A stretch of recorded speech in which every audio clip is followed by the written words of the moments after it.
Kaladhar master లేదు. Sir Prabhakar సార్కి madam గారికి అందరికీ నమస్తే అమ్మా. కుమరం మేడం ఎక్సలెంట్గా మాట్లాడారు. నేను ఫస్ట్ టైం నేను చూస్తున్నాను. మీ మాటలు వింటుంటే నాకు నిజంగా ఇప్పుడు మైక్ పట్టుకుని సార్ ఒట్టుగా ఏడుపు వస్తుంది సార్. ఎందుకంటే రాంబాబు గారు లేదన్న విషయం చాలా బాధ.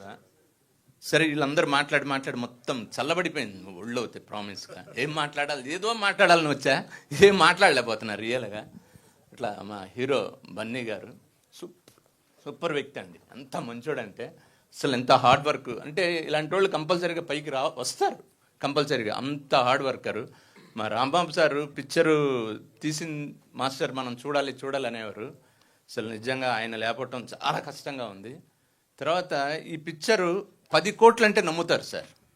ఇది ఎంత ఖర్చు పెట్టారో నాకు తెలియదు కానీ అసలు ఎంత రిచ్గా ఉందండి పిక్చర్ చూస్తూ ఉంటే ప్రామిస్గా.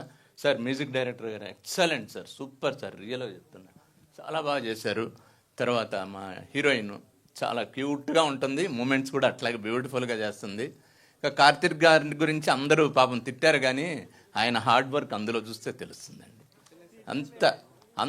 ఎంత హార్డ్ వర్క్ అండి అది, అసలు మామూలు కాదండి. రియల్గా మీకు నేషనల్ అవార్డు కానీ అట్లీస్ట్ స్టేట్ అవార్డు అయినా రావాలండి, ప్రామిస్గా చెప్తున్నా. ఎందుకంటే అంత మరీ నేను చెప్పలేను, నా మనసులో ఉన్నది మాత్రం చెప్తున్నా. అంత బాగుందండి ఫోటోగ్రఫీ, ఎక్సలెంట్. అందరూ టోటల్ ఆల్ టెక్నీషియన్స్. తర్వాత మేడం రాంబాబు గారు వైఫ్ గారికి నమస్తే అమ్మ. సార్ నాకు చాలా ఫ్రెండ్ ఆయన చాలా పిక్చర్లు చెప్పాడు నాకు. అట్లాగే చెప్పేప్పుడు కూడా ఆయన సబ్జెక్ట్ చెప్తే ఎవరికైనా సరే చాలా బాగా అనిపించింది. పిక్చర్ చూడాలి అనుకున్నాను కానీ అది 29th చూస్తే ఇంకా డైరెక్ట్గా చెప్తాను. సారీ నేను ఏమన్నా పొరపాట్లు మాట్లాడుతుంటే చాలా సారీ, మాట్లాడలేకపోతున్నా ఫ్రాంక్గా చెప్పాలంటే. అయ్యో not at all master, thank you so much. And మీకు కూడా చాలా థ్యాంక్స్ మేడం, ఓపిక్గా అందరినీ పిలిచి చెప్తున్నారు. They paid no. So Raju master అందరికీ నమస్కారం.